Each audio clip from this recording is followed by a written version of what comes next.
Voilà, on va commencer. Voilà, donc le module, au fait, il est intitulé Recherche opérationnelle. Donc, aujourd'hui, on va essayer surtout d'introduire les notions, les principales notions de ce cours, d'accord? Donc, pour que vous sachiez qu'est-ce que vous allez faire dans ce cours, fait dans le semestre, Inch'Allah. Et bon, je ne sais pas, probablement, on va commencer en fait, le premier chapitre, parce que le chapitre, c'est un chapitre introductif, d'accord? Donc, faites le cours, vous allez avoir un cours, un TD, donc 3 heures par semaine, et vous allez aussi avoir un TP. D'accord? C'est bon? Donc, le TP, on va utiliser un solver qui s'appelle Lingo. D'accord? C'est un solver que vous ne connaissez pas, que vous allez utiliser pour la première fois, mais pas pour la dernière, parce que vous allez l'utiliser le prochain semestre, Inch'Allah. D'accord? Donc, c'est un solver qui va vous permettre donc de résoudre des problèmes d'optimisation bien déterminée. Donc, vous allez au fait écrire des modèles mathématiques et après les traduire, d'accord? Traduire les modèles et les écrire suivant une syntaxe bien déterminée dans le solver Lingo. Et Lingo, il va au fait vous pouvez donc exécuter le modèle et obtenir une solution optimale du problème que vous allez étudier. D'accord? Donc, Hada Lingo, euh, c'est un solver. On appelle ça un solver.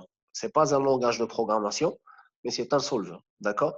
Donc, il y a un Lingo, il y a un Cplex, il y a un Gurubi, il y a plusieurs solvers qu'on peut utiliser, d'accord, de la même manière. C'est bon? Là, on a opté pour Lingo parce que nous avons la licence de ce logiciel. C'est bon? Donc, pour le cours, au fait, on va avoir deux grandes parties. D'accord? Donc, une première partie qui sera principalement consacrée à la théorie des graphes. D'accord? Donc, la théorie des graphes, qu'elle est la deuxième année, mais là, bon, on va peut-être refaire une grande partie, d'accord? Parce que c'est très important. Donc, on va commencer par donner les notions de base qui portent sur les graphes, d'accord? Ensuite, on va parler des arbres couvrants, d'accord? Et des algorithmes qui sont utilisés au fait pour construire un arbre couvrant. Ensuite, on va s'intéresser à deux problèmes très importants qui sont la recherche du plus court chemin dans un graphe et le problème de flow maximum. D'accord? Donc, on va voir les différents algorithmes qui sont utilisés dans ces deux problèmes. On va voir aussi le problème d'affectation, d'accord? Donc, dans lequel on utilise une méthode qui s'appelle la méthode hongroise. Et après, on va passer à tout ce qui est optimisation. Donc, on va voir la programmation linéaire, la dualité, programmation linéaire au nombre entier et la programmation dynamique. Donc là, on va vraiment se focaliser sur l'écriture de modèles mathématiques et l'utilisation d'approches de résolution en se basant sur ces modèles, d'accord? Bien sûr, suivant le type de modèle qu'on va utiliser. Donc, il y a des méthodes qui vous permettent la résolution des modèles par rapport au type du modèle, qu'il soit linéaire en nombre entier ou dynamique. D'accord? Donc, au fait, chaque partie, chaque point pratiquement, il va représenter un chapitre que nous allons faire, Inch'Allah, ce semestre. Donc, au fait, il y a beaucoup de choses à faire. Hein. D'accord? Donc, quand on parle donc de la recherche opérationnelle, c'est un domaine qui est très vaste, qui est très étudié. Il y a beaucoup de problèmes qui sont résolus. D'accord? Donc, c'est un problème qui s'intéresse au fait à, à rechercher la meilleure solution d'un problème bien déterminé. D'accord? Donc, que ce soit un problème d'industrie, de, Monsieur, d'économie, ainsi de suite. Oui, monsieur, monsieur, oui, سنو نعيم على تستنى باش تاكسبتيها.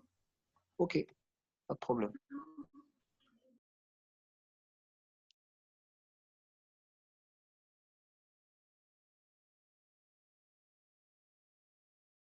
C'est bon, je peux continuer?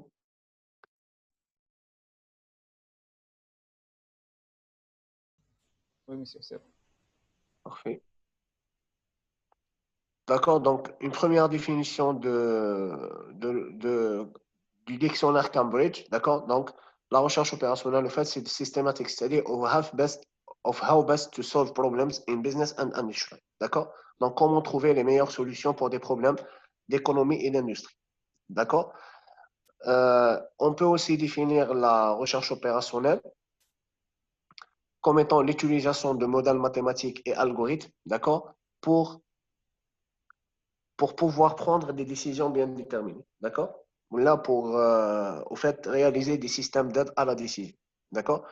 Ou bien, la définition de ROADEF, qui est au fait une communauté d'organisation de conférences sur la recherche opérationnelle, qui définit ce domaine comme étant approche scientifique pour la résolution de problèmes de gestion de systèmes complexes. Donc, vous avez compris que dans ce domaine, au fait, on va certainement étudier plusieurs méthodes.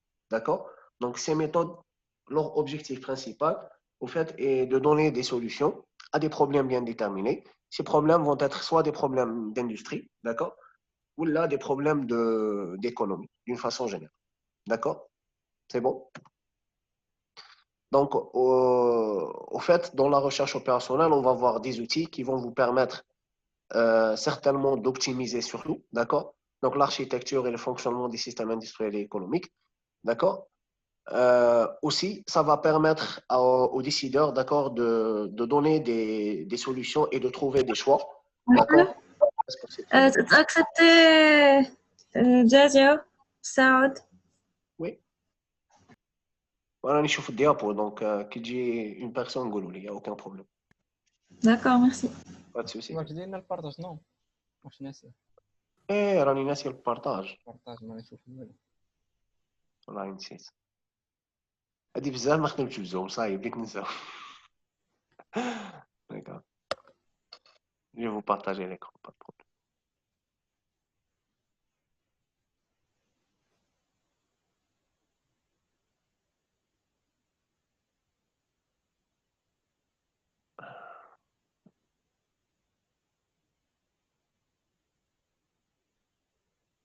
C'est bon?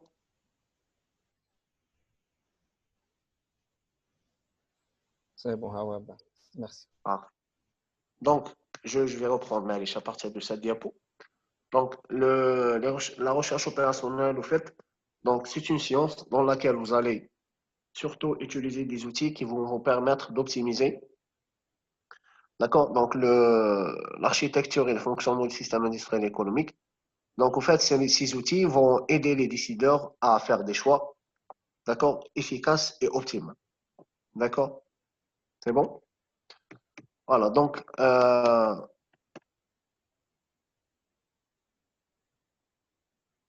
dans la recherche opérationnelle, au fait, vous allez en avoir besoin de notions, de notions informatiques, d'accord? C'est très important parce qu'actuellement, il y a plusieurs outils informatiques qui vont vous permettre de résoudre des problèmes de recherche opérationnelle. On va voir des exemples à la fin, d'accord? Et même d'ailleurs, quand on a parlé de Lingo, je vous ai dit qu'il n'y a pas uniquement l'outil Lingo, qu'il y a Lingo, qu'il y a Cplex, qu'il y a aussi Gurubi, qu'il y a même d'autres outils qui sont utilisés dans le domaine de la recherche opérationnelle pour vous permettre de résoudre des problèmes d'optimisation. D'accord? Et en même temps, vous allez en avoir aussi besoin de notions mathématiques. C'est très important. D'accord?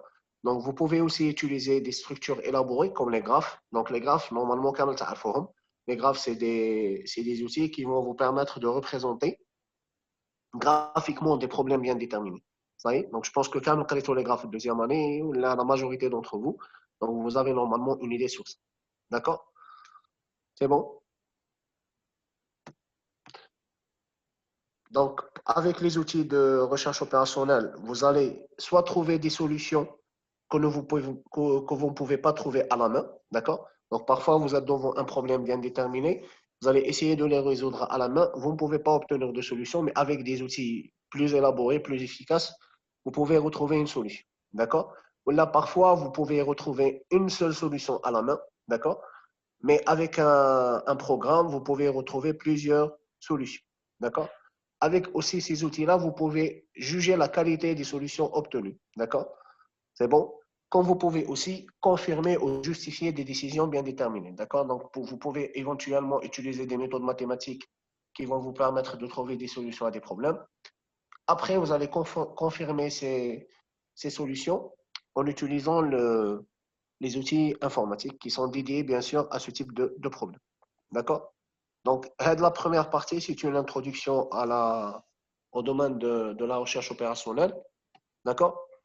Donc, la première application que nous allons discuter, d'accord? Donc, c'est le problème de voyageurs de commerce. Donc là, je vais essayer de vous donner des exemples, d'accord? Que nous allons probablement voir cette année dans les TP, d'accord? Donc, notamment, il y a le problème de voyageurs de commerce, ou ce qu'on appelle le Traveling Salesman Problem, d'accord? Donc, c'est un problème qui est très connu, dans lequel, par exemple, il y a une personne qui veut vendre des produits, d'accord? En visitant un certain nombre de villes, d'accord? Donc, on va supposer que cette personne est basée à Tlemcen et il veut visiter ses clients à travers l'Algérie, d'accord? Donc, en fait, l'objectif, c'est quoi? Vous avez un vendeur qui a un certain nombre de produits qu'il veut livrer à des clients, d'accord? Donc, au fait, l'objectif ici, c'est quoi? C'est d'effectuer la tournée la plus courte possible. Quand je vais effectuer la tournée, donc le premier objectif, bien sûr, est de visiter tous les clients. C'est important. D'accord? Et deuxième objectif, c'est au fait d'effectuer la tournée la plus courte. Parce que le voyageur, il doit minimiser le coût de son déplacement, le coût de sa tournée. D'accord? Donc là, comme donné, vous avez au fait une ville avec une matrice de distance. C'est bon? Donc, avec la matrice de distance, vous allez connaître la distance à parcourir en passant d'une ville à l'autre et par conséquent, la distance globale à parcourir. D'accord? Et comme solution, vous allez avoir une tournée qui visite chaque ville, d'accord? Et qui va permettre aussi à ce voyageur de revenir à Tlemcen. Donc, en fait, vous allez commencer à partir de Tlemcen. Par exemple, si je vais effectuer ma tournée euh, dans les 4 coins du pays, mais en visitant une seule ville, par exemple. D'accord? Dans chaque région. Par exemple, je vais prendre Tlemcen, après je vais passer à Oran, après je vais passer à Alger, après je vais passer à Stef, après je vais passer à, je sais pas, à Ouargla, par exemple, après je vais rentrer à Tlemcen. Donc là, au fait, qu'est-ce que j'ai fait? J'ai visité un certain nombre de villes et je vais avoir une distance du parcours effectué. D'accord? Mais si je vais changer l'ordre des villes visitées, il est clair que je vais obtenir une deuxième distance parcourue, une autre distance parcourue. D'accord? Donc, ce n'est pas la même chose. Donc, en fait, l'objectif ici, ça serait quoi? Ça serait de retrouver la distance parcourue la plus petite. D'accord? En visitant les différentes villes. Donc, comme solution, vous allez avoir l'ordre des villes visitées et comme valeur, comme fonction objectif, si on veut, parce que vous avez fait, comme vous l'avez fait l'année passée dans le module optimisation, quand vous êtes devant un problème d'optimisation, donc vous avez certainement une fonction objectif, d'accord, qui va représenter au fait la valeur de la solution obtenue, ou si on veut, la performance de la solution obtenue, et la solution elle-même. D'accord? فهمتوني؟ ولا شوية؟ Oui, monsieur. Parfait, très bien. Comme un autre exemple, bon là on a parlé au fait d'un problème de voyageur de commerce, mais vous avez une seule personne qui va faire la tournée. Mais vous pouvez compliquer ce problème. On peut parler du problème de tournée de véhicule. D'accord?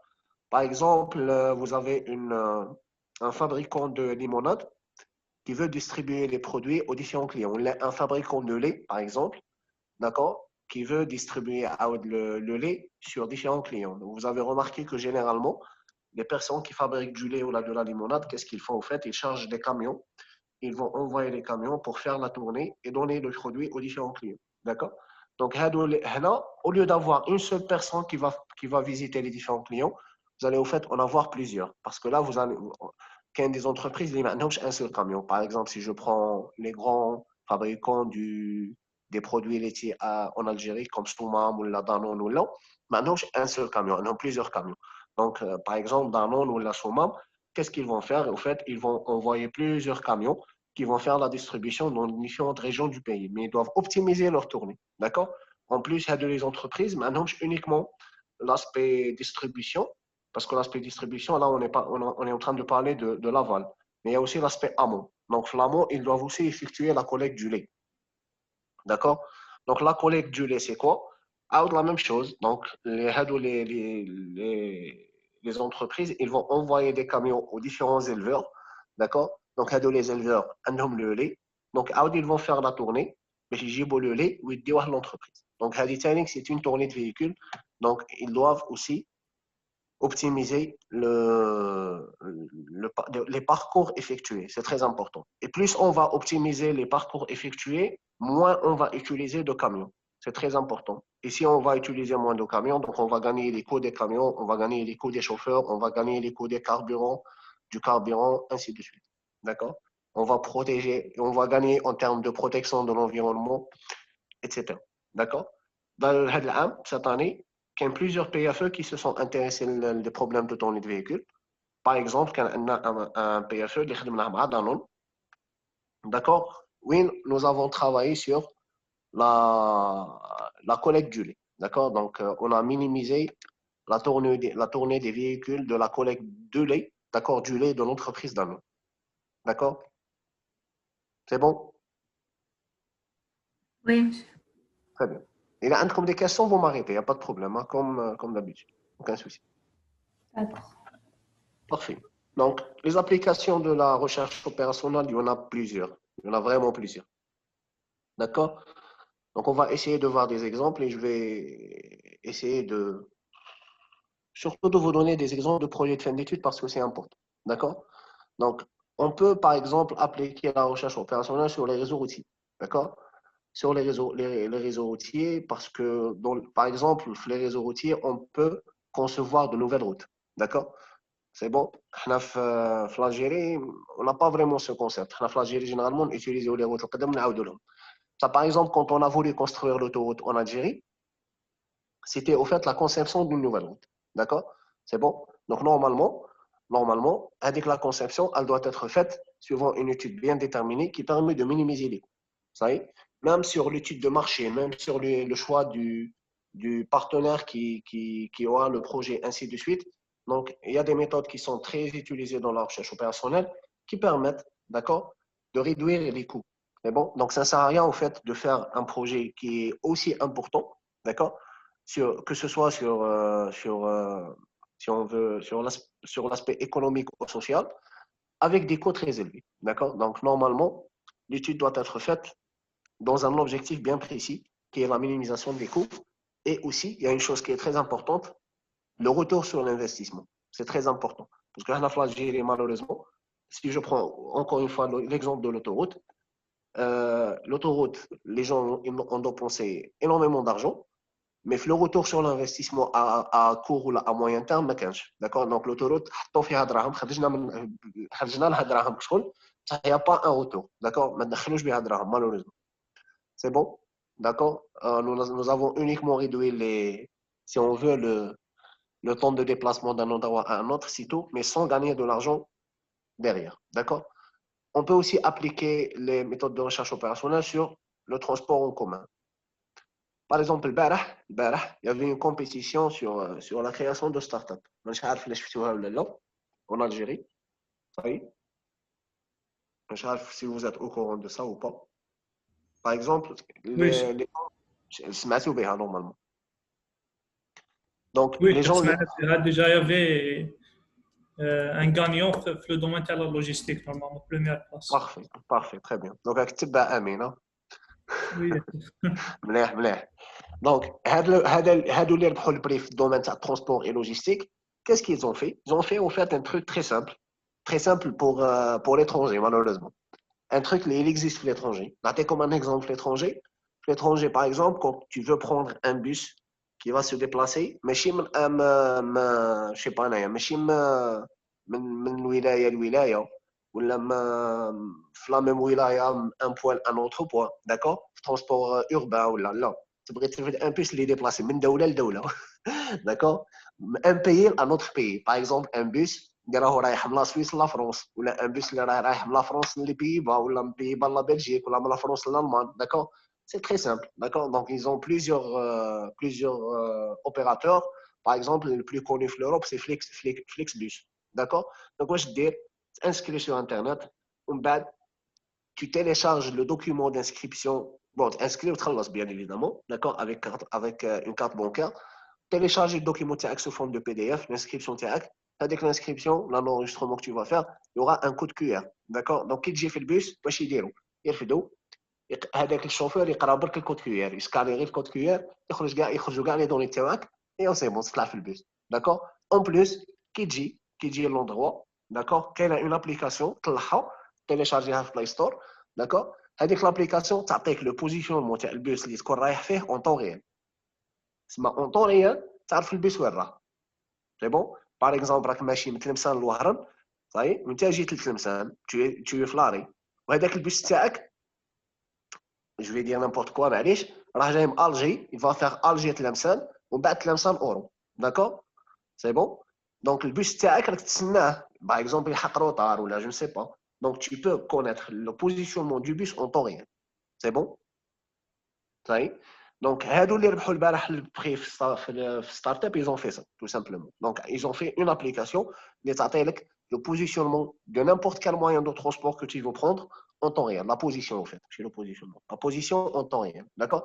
Donc, que ce soit le tramway, ou le métro, ou le bus, ou là, d'accord? Donc, au fait, l'application va vous permettre de connaître la position en temps réel. Donc, l'application, elle est très importante parce que ça va vous permettre de gagner du temps. Par exemple, tu es في الدار وراك حاب تخرج pour prendre un moyen de transport. Donc, ما تخرجش وتقعد تستنى برا. Tu ouvres l'application, tu vas connaître la position de ton moyen de transport et tu vas sortir une fois le moyen de transport est proche d'arriver à l'endroit de l'arrêt la plus proche de chez vous. En même temps, l'application aussi t'appelle le moyen de transport le plus proche de ta position géographique que tu peux prendre, d'accord? Et bien sûr, pour partir à une destination bien déterminée. D'accord? Donc, c'est pour le transport en commun. C'est très important. Khatra Tani, qui avait un PFE dans lequel j'étais membre de jury, il a travaillé sur le transport urbain de la wilaya de Tlemcen. D'accord? Donc, Tlemcen, on a plusieurs lignes. Par exemple, on a une ligne qui elle fait Imama, on a une ligne qui elle fait Abu Tchfin, une ligne qui elle fait Ch'touan, une ligne qui elle fait Oujlida, Boujlida. Mais parfois, il y a des difficultés. Par exemple, si tu veux partir à Ch'touan Imama, c'est que tu fais 3 bus. Et ça va prendre 2 heures. D'accord? Donc, ce n'est pas vraiment intéressant. Donc, l'étudiant, il a obtenu un master en génie industriel. Il a refait, d'accord? Il a réétudié la structure du réseau de transport urbain, d'accord? Donc, en fait, il a tout restructuré, il a repositionné les arrêts, ainsi de suite, d'accord? C'est bon. Et il a obtenu une solution optimale qui permet de couvrir toute la wilaya de Tlemcen avec un minimum de lignes, d'accord? Et d'arrêts. C'est bon? Malheureusement, la solution, il a proposé la direction de transport, mais elle n'a pas été prise en considération. Oui, parce que, je ne sais pas, la structure actuelle, même si elle n'est pas optimale, elle fait l'affaire de certaines personnes. C'est clair et net. D'accord? Bon, maintenant, c'est pas... Monsieur, on a repris qu'on l'arrêt de bus ثاني كيعمل لك شغل باقي 2 minutes باش يوصل ولا إذا chaque bus يحط لك شحال باقي باش يوصل لعندك. Oui, on peut faire ça ici. C'est pas très compliqué à faire. D'accord? Oui. Parce qu'il y a des 2 minutes. Tu as la localisation géographique, tout simplement. C'est le moyen de transport, c'est tout. Ça y est. Et bien sûr, on doit mettre avec l'afficheur, il doit avoir un capteur qui va calculer le temps restant pour que le bus arrive. Ça y est. Oui. On peut le faire sans problème.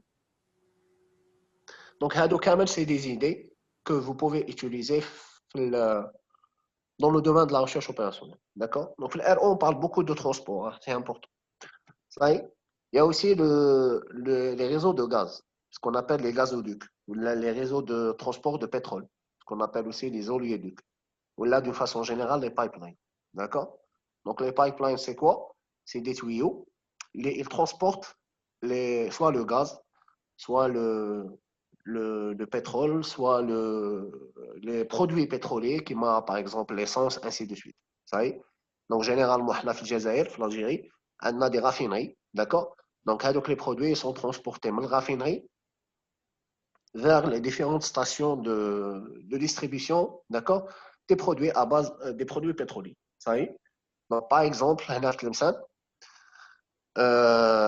on a une station, d'accord? Ferremchi, d'accord? Une station nafta al Ferremchi. Donc, la station nafta al Ferremchi, elle est connectée à la raffinerie d'Erzurum. D'accord? Donc, au fait, il y a un pipeline qui va vous faire transporter les produits pétroliers à partir de la raffinerie d'Erzurum vers Nafta al-Remchi. D'accord? Après, Nafta al-Remchi, wesh dir, تجبد هذوك les produits l'essence d'accord كيقول لكم les produits pétroliers mais c'est l'essence hein ماشي pétrole c'est bon pétrole il est raffiné donc l'essence donc tout ce qui est super sans-plomb et gasoil d'accord donc il est récupéré dans le pipeline d'accord il va être stocké dans des camions وهذوك les camions يديوه les différentes stations في les différentes villes في المثال طيب معايا ياك Oui. Oui, monsieur. Donc, on a fait un projet de fin d'études aussi, que j'ai encadré moi-même, d'accord, où des étudiantes, elles ont travaillé sur